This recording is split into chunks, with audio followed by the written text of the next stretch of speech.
I'd like to congratulate all of you on this occasion.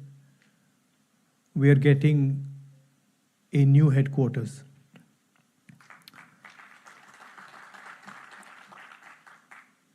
And we are getting a new headquarters at a very particular time. I think it's quite symbolic that yesterday, in a speech, the chief of the RSS said that India never achieved independence in 1947. He said that true independence in India was achieved when the Ram Mandir was built. This building, it is not an ordinary building. It has emerged from the soil of our country, and it has emerged as a result of the hard work and sacrifice of millions of people, and not just sacrifice prior to the freedom movement, but sacrifice until today. And there are multiple examples. There's an example, of course, of the freedom movement and the fruit of that movement, which was the Constitution, which was essentially attacked yesterday by Mr. Mohan Bhagwat when he says that the Constitution was not the symbol of our freedom. But also after that, thousands of our workers died in Punjab, thousands of our workers died in Kashmir, thousands of our workers died in the Northeast. And so this party has stood for a particular set of values. And we can see those values in this building. Unlike the Western world, which focuses on outside the self, the Indian way of thinking is about understanding the self. If you look at our great masters, they're all about understanding precisely who you are, where you come from, who you are, what your nature is. And that, the Bhagavad Gita is about that,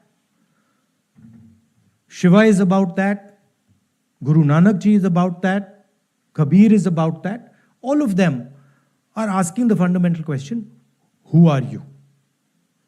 And this is really the fight that is taking place in India today. There are two visions of the self in India in conflict. One is our idea, the idea of the Constitution, and the other is the idea of the RSS. One idea says India is a union of states. We have, as we entered, I saw, we have all the national languages there, equally placed together. There is no superior language. There is no inferior language. There is no superior culture. There is no inferior culture. There is no superior community, no inferior community. They are all the same. That is written in the Constitution, and it is symbolized by this building. On the other side, there is the idea of a centralized knowledge, of a centralized understanding. Mohan Bhagwat has the audacity to inform the nation every 2 or 3 days what he thinks about the independent movement, what he thinks about the Constitution. In fact, what he has said yesterday is treason, because it is stating that the Constitution is invalid. It is stating that everything, the fight against the British was invalid, and he has the audacity to say this publicly. In any other country, he would be arrested and tried. That is the fact, right? To say that India did not get independence in 1947 is an insult to every single Indian person. And it's about time we stop listening to this nonsense that these people think they can just keep parroting out and shouting and screaming. Right? That is the crux of it. The Congress party has worked with the Indian people. It has built the success of this country. And it has built the success of this country on the foundations of the Constitution. And that is what this building symbolizes. You please go inside this building and you will see the depth of talent. You will see how deeply the Congress party has entered the soul of India. There's a history there. In fact, we forget. As I said, it's important to understand who you are. So for Congress people, it's important to understand who we are. What is our tradition? What is our history? Where have we come from? Please look in the building.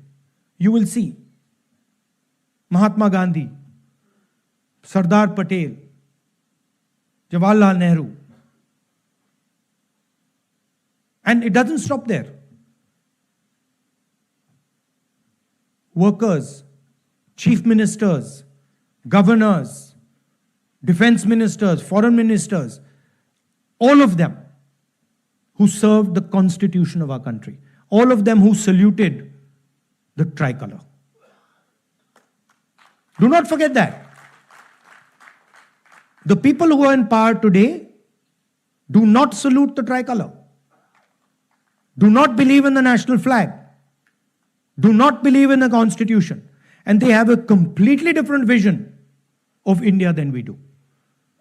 They want India to be run by a shady, hidden, secret society. They want India to be run by one man, and they want to crush the voice of this country. They want to crush the voice of the Dalits. They want to crush the voice of the minorities. They want to crush the voice of the backward castes, of the tribals. This is their agenda. And I would also like to say clearly that there is no other party in this country that can stop them. And you will see, the only party that can stop them is the Congress party. And there is a reason for it. The reason is that we are an ideological party. And our ideology does not emerge yesterday. Our ideology, like the RSS ideology, is thousands of years old, and it has been fighting the RSS ideology for thousands of years. We have our symbols. We have Shiva. We have Buddha. We have Guru Nanak. We have Kabir. We have Mahatma Gandhi. We have our symbols. And these are all the symbols who have shown the correct path to this country.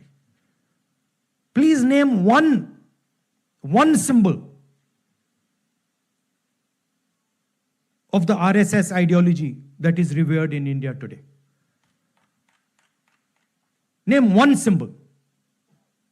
Was Guru Nanak from the RSS ideology? Was Buddha from the RSS ideology? Was Krishna Bhagwan from the RSS ideology? Not a single one.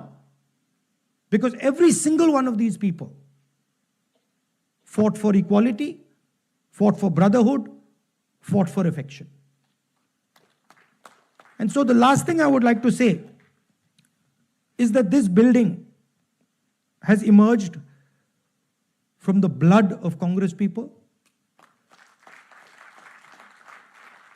And not just Mahatma Gandhi, Jawaharlal Nehru, Patel ji, not just these people. It has emerged from the blood of our workers, from every single one of our leaders. That includes all of you who are today defending the idea of the Congress party.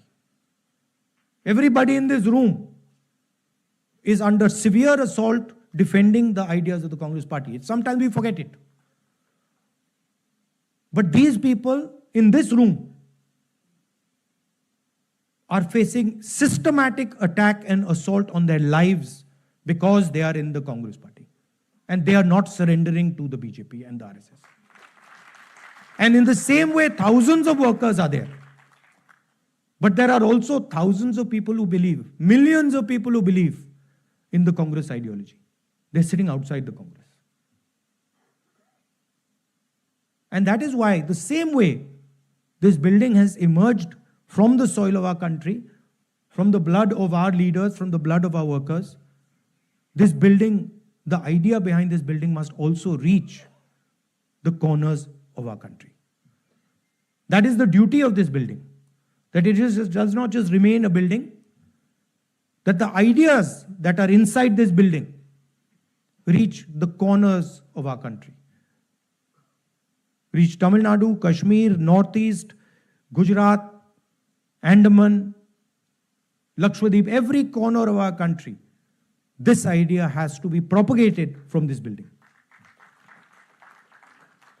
So I'd also finally like to thank all the people who've been responsible for giving us this building. The people Venugopalji mentioned, Murli Deora, Motilal Vora ji, who we all miss, Ahmed Patel ji, the others who have helped with the completion, Manish Chatra ji, Venugopal ji, Priyanka. I'd like to thank all of you. You have done a tremendous service to the Congress Party.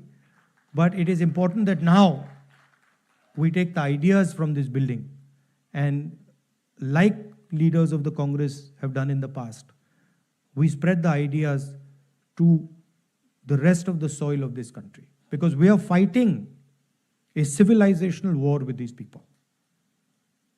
They are every day attacking the ideas that we believe in.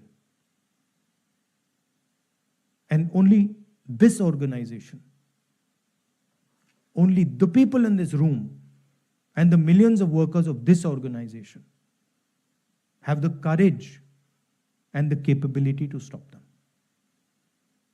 I'd like to say one last thing, that do not think that we are fighting a fair fight. There is no fairness in this. If you believe that we are fighting a political organization called the BJP, that we are fighting a political organization called the RSS, you have not understood what is going on. The BJP and the RSS have captured every single institution of our country. We are now fighting the BJP, the RSS, and the Indian state itself. In the last working committee meeting, I said very clearly that there is something wrong that has happened in the Maharashtra election. I said clearly that we are not comfortable with the way the Election Commission is holding elections. I said very clearly that the large number of new voters that have suddenly appeared, almost 1 crore new voters who have suddenly appeared between Lok Sabha and Vidhan Sabha in Maharashtra, is problematic. And I put a challenge clearly in front of the Election Commission. And I said clearly to the Election Commission, through that meeting, that it is your duty to make the voter list transparent to the opposition. We said clearly we want to see the voters, the names of the voters who voted in the Lok Sabha election in Maharashtra, and we want to see the name of the voters who voted, names and addresses of the voters who voted in the Vidhan Sabha election. If they were to give us that data, the problem would be solved. Because we would know for sure whether there is a problem in Maharashtra or not. But I would like to state to this meeting that the Election Commission has refused to give us that information. Now, I want to ask you, why would the Election Commission refuse to give us voter lists of the Maharashtra election? What purpose is served by not giving us and the rest of the opposition the voter list of the Maharashtra Lok Sabha and Vidhan Sabha elections. Why will it damage the Election Commission to give us this list? And why are they not giving us this list? It is the duty of the Election Commission to provide transparency in elections. If there is a 1 crore increase in voters between Maharashtra, Lok Sabha and Vidhan Sabha, it is the duty and the sacred responsibility of the Election Commission to show us exactly why that has happened, and they are refusing to do it. And this is something every congressman and every opposition person has to keep in mind. There is a serious problem with our election system. And we might find it very difficult to accept this, because we are the people who have put in place the election system. But we have to keep it in mind that there is a problem. And it is the duty of the Election Commission to come clean and to give us the data of the Maharashtra and the Haryana elections, to give us the data we are asking for, the opposition is asking for, and which they are refusing to give us. So that is the situation in which we are fighting. Investigative agencies which are supposed to investigate crimes are being used against opposition. They're being used against all opposition leadership. CBI, ED, all these structures. We do not know whether our institutions are working or are non-functional. It's pretty clear the media, what the media is up to. Everybody knows. Even the people know that the media is no longer free and fair. So these are circumstances under which you're fighting this ideological battle. And I must tell you that I'm extremely proud of every single one of you. That you get up in the morning, and you stand and you fight for what you believe in and what you know to be your politics. So I'm very proud of this building, and I'm more proud of the people who are sitting inside this building right now. Thank you very much.